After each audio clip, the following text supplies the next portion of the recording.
بسم اللہ الرحمن الرحیم۔ کون سی کتاب ہے جس پر 100% ہر مسلمان کا ایمان ہے؟ نام پتہ ہے؟ قرآن ہے۔ میں نے کہا اس قرآن کی کون سی سورت ہے جس کو پڑھنا دن میں کئی مرتبہ واجب ہے؟ کون سی سورت ہے؟ سورہ الحمد۔ معصومین فرماتے ہیں تمہاری زندگی کا پورا روڈ میپ ہے، اس میں پورا نقشہ دیا ہوا ہے پروردگار عالم نے سورہ حمد میں۔ اتنا پیارا نقشہ، یہاں سے اہل بیت بھی نکلتے ہیں، یہاں سے مدد بھی نکلتی، سب کچھ ہے سورہ حمد میں۔ نہ حدیث کی کتاب کھولنے کی ضرورت ہے، نہ روایت میں جانے کی ضرورت ہے، اسی سورہ حمد میں سب کچھ ثابت ہو جائے گا۔ سورہ حمد میں اتنی وضاحت ہے پروردگار عالم کی طرف سے کہ پورا قرآن تجھے تب سمجھ میں آئے گا جب تجھے سورہ حمد سمجھ میں آئے گی، تب تک پورا قرآن بھی تو سمجھ میں نہیں آئے گا۔ اب ہر مسلمان پریشان ہے، میں ہدایت کس سے لوں؟ ہادی کون ہے؟ میرے وجود کو کون جانتا ہے؟ میں اپنی روح کی اگر راستہ پوچھوں زندگی بسر کیسے کرنی ہے، وہ کون سا ڈاکٹر ہے جس کے پاس جاؤں اور مجھے میری زندگی کا علاج ملے؟ شروع کرتا ہوں۔ سب سے بڑا اعتراض جو جوانوں پہ ہوتا ہے، شیعوں پہ ہوتا ہے، تو آج کل آپ کے مہربان محمد علی مرزا انجینئر صاحب بھی بڑا کر رہے ہیں کہ یا علی مدد کہنا بدعت ہے، اور قرآن سے بتاتے ہیں بدعت ہے۔ کئی جوانوں نے کہا مولانا اس کا کوئی جواب نہیں دے رہا۔ میں نے کہا سمپل سا جواب ہے، تم قرآن سے باہر نہ نکلو، قرآن میں اللہ نے جواب دیا ہوا ہے۔ بسم اللہ الرحمن الرحیم۔ ترجمہ شروع کرتا ہوں اس میں خدا کی مدد سے۔ ترجمہ یہ نہیں ہے باللہ الرحمن الرحیم، یہ بھی ہو سکتا تھا شروع کرتا ہوں اللہ سے، نہیں، اس میں خدا سے۔ اللہ کے بیچ میں اور مدد کے بیچ میں ایک اسم ہے۔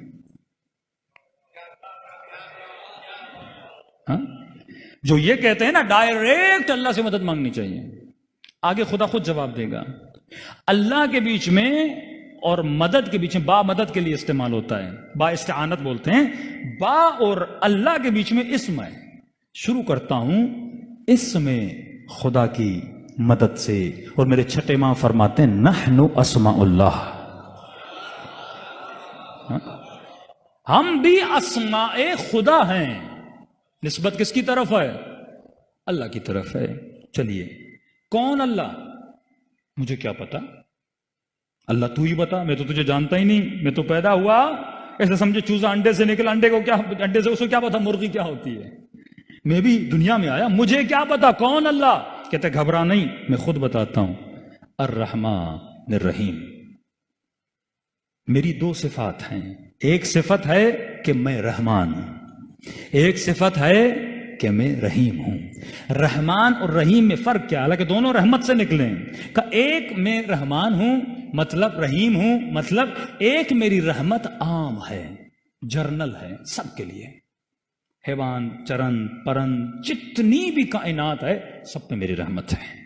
مطلب جب بادل برستے ہیں، میں بادلوں کو یہ نہیں کہتا کہ علی والے کے گھر میں برسنا، دشمن علی کے گھر میں نہ برسنا، رحمت عام ہے، جب یہ آئیں گے سب کے اوپر برسیں گے۔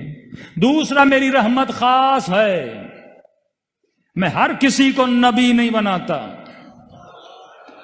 میں ہر کسی کو علی نہیں بناتا، میں ہر کسی کو سیدۃ النساء العالمین نہیں بناتا، میں ہر کسی کو باب مدینۃ العلم نہیں بناتا، میں ہر کسی کو سیدہ شباب اہل جنت نہیں بناتا، میں ہر کسی کو حسین کی مجلس میں نہیں بلاتا، میں ہر کسی کے دل میں علی اور آل علی کی محبت کو نہیں ڈالتا۔ یہ رحمت کیا ہے؟ خاص ہے۔ اچھا خدایا تو عام رحمت بھی کرتا ہے، خاص رحمت بھی کرتا ہے، میں کیا کروں؟ کہ بولو الحمد للہ رب العالمین، شکر ہے خدا کا، کیونکہ وہ تیرا رب ہے۔ شکر کی بھی وجہ ہونی چاہیے۔ آپ مجھے پانی کا گلاس دیں گے، بولوں گا تھینک یو. آپ مجھے کھانا دیں گے، بولوں گا آپ کا شکریہ، آپ نے کھانا کھلایا. آپ مجھے کسی جگہ تک چھوڑیں گے، کہوں گا شکریہ، آپ نے کچھ میرے لیے کیا. آپ نے، اے خدا تو نے میرے لیے کیا کیا؟ کہ میرا شکر کرو. کیوں؟ کیونکہ میں تیرا رب ہوں. اگر میں تدبیر نہ کرتا دنیا نہ بنتی. میں مدبر الامور ہوں، میں مینیجر ہوں، مینیج کرتا ہوں پوری کائنات کو. میں نے تجھے بنایا، میں نے تجھے خلق کیا. اور کیوں خلق کیا؟ میں نے تدبیر کر کے تجھے بنایا ہے. تو اپنے وجود کو دیکھے گا، ایک بہت بڑی سائنس ہے تیرے وجود میں. دنیا کی کوئی چیز کسی شے سے جدا نہیں ہے. میں نے تمہارے وجود کو تدبیر کیا. تدبیر کیوں کیا؟ رب العالمین، مطلب پورے جہاں کی تدبیر کرنے والا میں ہوں. الحمدللہ رب العالمین. پھر کہتا ہے الرحمن الرحیم. میں رب اس لیے ہوں کیونکہ میں رحمان ہوں. میں رب اس لیے ہوں کیونکہ میں رحیم ہوں. کبھی سوچا؟ میرے مولا فرماتے ہیں 9 مہینہ یہ ماں بچے کو پیٹ میں رکھتی ہے. پیدا ہوتا ہے ماں کو تکلیف دیتا ہے.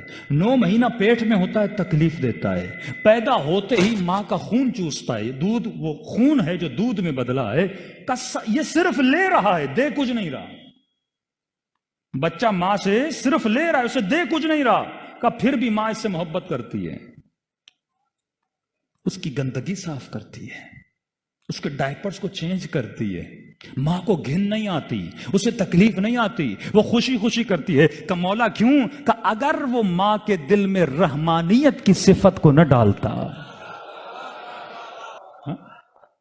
اس صفت کی وجہ سے یہ ماں سب کچھ کر رہی ہے. فرمایا میں رب ہوں، اس لیے رب ہوں کیونکہ میں رحمان ہوں.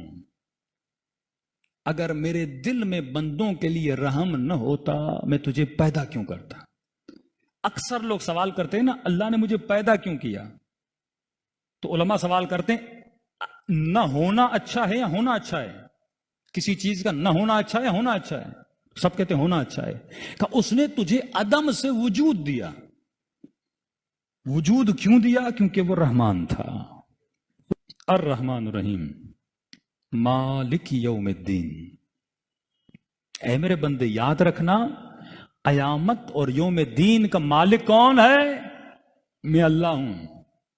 ٹھیک ہے خدا، میں سمجھ گیا تو نے مجھے پیدا کیا کیونکہ تو رحمان ہے، تو رحیم ہے. میں تیرا شکر کرتا ہوں کیونکہ تو میرا رب ہے. دنیا آخرت یوم دین کا مالک تو ہے. اب بتا تو صحیح، اس یوم دین کے لیے میں کیا کروں؟ میری ڈیوٹی کیا ہے دنیا میں آنے کے بعد؟ میں دنیا میں لایا کیوں گیا؟ اللہ ہدف دنیا بتاتا ہے، کہتا اب بول ایاک نعبد وَإِيَّاكَ نَسْتَعِينُ. یہاں پہ وہابی شیعوں سے بڑا کھیلتے ہیں، بیچارے زبان پریشان ہو جاتے ہیں. سمپل شبہ ہے جس کا جواب میں ابھی دے دیتا ہوں. ایاک نعبد، یہ شبہ محمد علی مرزا نے بھی کیا ہے، کلپ بن جائے تو اس کو بھیج دیجئے گا. ایاک نعبد وَإِيَّاكَ نَسْتَعِينُ. ترجمہ، تیری ہی عبادت کرتا ہوں،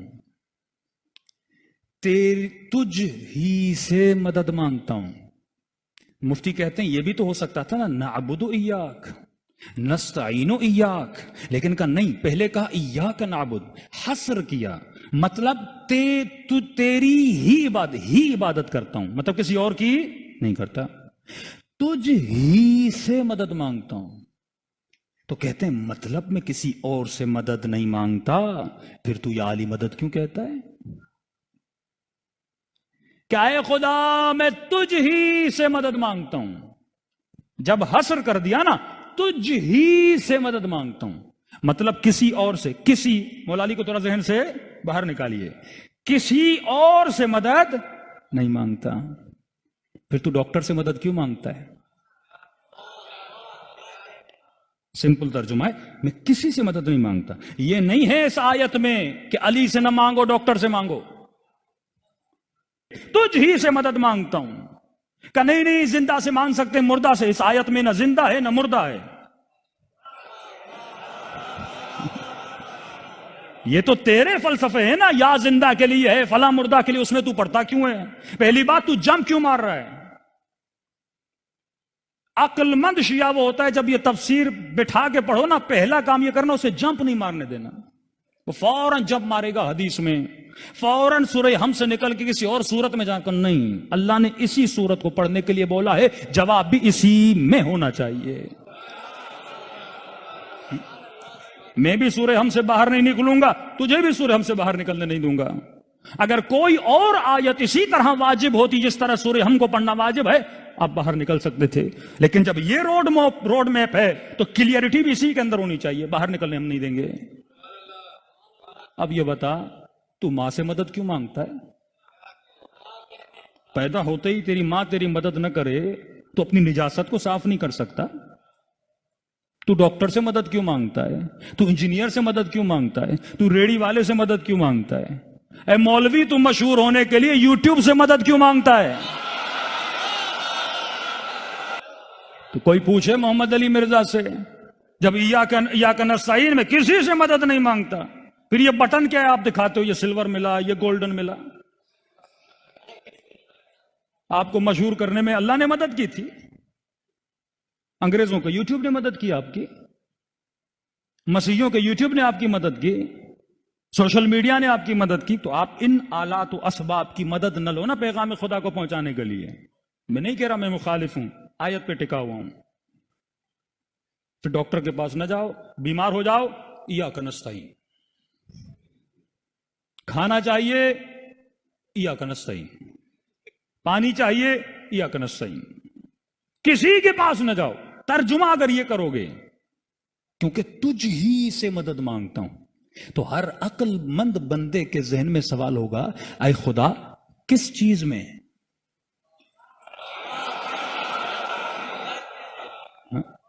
کس چیز میں؟ یہ تو ممکن نہیں ہے کہ میں ہر شے میں تجھ سے مدد مانگوں۔ اب ظاہر کپڑے میں خود پہنوں گا، سفر پہ جانا ہے گاڑی کی مدد لوں گا، ہاں کھانا کھانا ہے روٹی کی مدد لوں گا، پیٹ بھرنے کے لیے کچھ بھی کر، کبھی آواز پہنچانے کے لیے لاؤڈ کی مدد لوں گا۔ کس چیز میں تجھ ہی سے مدد مانگتا ہوں؟ اللہ کی آواز آئے گی، عقل نہیں ہے؟ پہلا جملہ نہیں پڑھا تم نے؟ ایاک نعبد، تیری ہی عبادت کرتا ہوں۔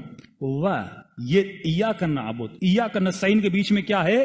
واو ہے، واو عاطفہ، جو اگلے جملے کو پچھلے جملے کے ساتھ ملاتا ہے۔ اے خدا تیری ہی عبادت کرتا ہوں اور تیری عبادت میں تجھ ہی سے مدد مانگتا ہوں۔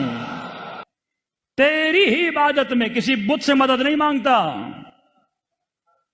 کیونکہ اگر بندہ کوئی بنا سکتا ہے تو بنا سکتا ہے۔ ہاں، اللہ نہ چاہے تو ہم اس کے بندے بن سکتے ہیں کیا؟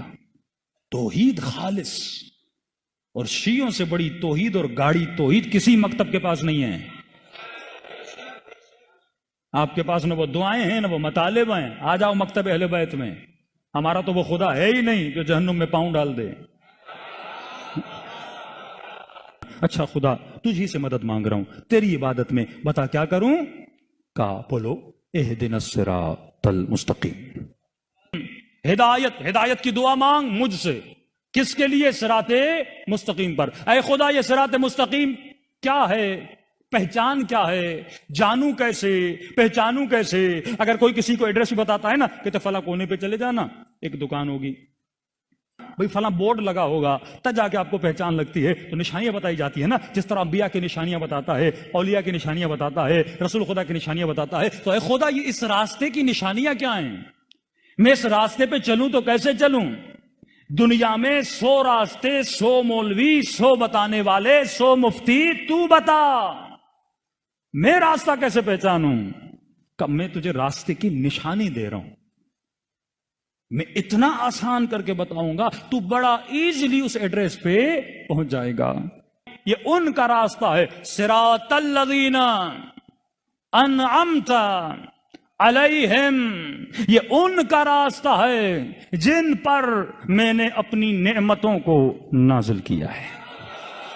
چلو آپ کا ترجمہ تشریح ہم کر دیتے ہیں۔ انعمت علیہم کن کا راستہ؟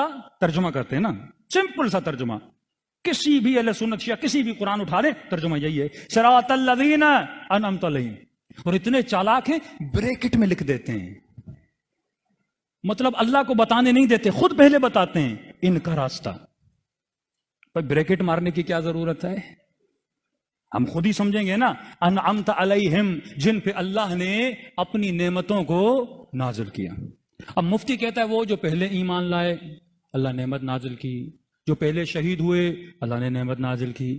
ہم نے آج تک انکار نہیں کیا کہ جنہوں نے پہلے اسلام لایا ان پہ نعمت نہیں تھی.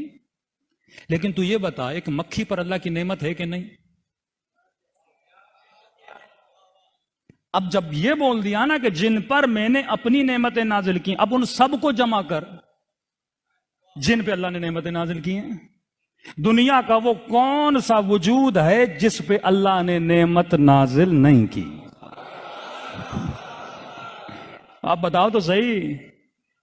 ایک کبوتر پہ بھی اللہ کی نعمت ہے، زمین پر بھی اللہ کی نعمت ہے، سارے مسلمانوں پر اللہ کی نعمت ہے. تو کیا میں سب کے راستے پہ چلوں؟ نعمت تو کون سب؟ یزید پر بھی اللہ کی نعمت ہے نا. یہ زبان، یہ ہاتھ، یہ وجود، یہ اللہ کی نعمت ہے نا. تو کل یزید بولے میرے اوپر اللہ کی نعمت ہے، تو بولے گا انعمت علیہم. اگر یہ ترجمہ، جب آپ ایک لفظ عام بولتے ہو نا، مثلا ایک چیز کا عام ترجمہ کا، تو عام میں سب آتے ہیں. پھر اللہ پر واجب ہے اس کو تخصیص دے، خاص کرے. مثلا میں بولتا ہوں یہ پیسے ہیں مومنین کے لیے، تو آپ پوچھو گے مولانا کون سے مومنین؟ کراچی والے، حیدرآباد والے، ایران والے، کس کے لیے آپ ڈونیشن دے رہے ہو؟ اب بولوں گا ایران والے. ایران میں بھی کون سے؟ قم والے، مشہد والے. تو ایڈریس جب دو گے تو اس بندے تک پہنچو گے. تو کا صراط الذین، خدا کی قسم قرآن نے وہ کڑی لگائی ہے، نہ کوئی مفتی نکل سکتا ہے، نہ کوئی مولوی بھاگ سکتا ہے. کہا صراط الذین انعمت علیہم، ان کا راستہ جن پر میں نے اپنی نعمتوں کو نازل کیا. تو میں سوال کروں گا پروردگارا تو نے نعمت تو عارف کاظمی پہ بھی کی، تو نے نعمت آیار سیما برگاہ میں آنے والوں پر بھی کی، تو نے نعمت انسانوں پر کی، تو نے نعمت حیوانوں پر کی، تو نے نعمت پرندوں پہ کی، تو نے نعمت چونٹیوں پہ کی. دنیا کا کوئی ایسا وجود نہیں ہے جس پہ تیری نعمت نہ ہو. اب بتا تو صحیح ان سارے نعمت والوں میں سے میں کن کے راستے پر چلوں؟ ذرا ایڈریس کو کلیئر تو کر دے. تو اللہ کی آواز آئی، گھبرانے کی ضرورت نہیں ہے، میں دو صفت بتا کے جا رہا ہوں جن کے اندر یہ دو صفات ہیں وہ نعمت والے ہیں. خدایا صفت تو بتا. آواز آئی انعمت علیہم غیر المغضوب علیہم. پہلی صفت یہ ہے میں ان پہ کبھی غضبناک نہیں ہوا.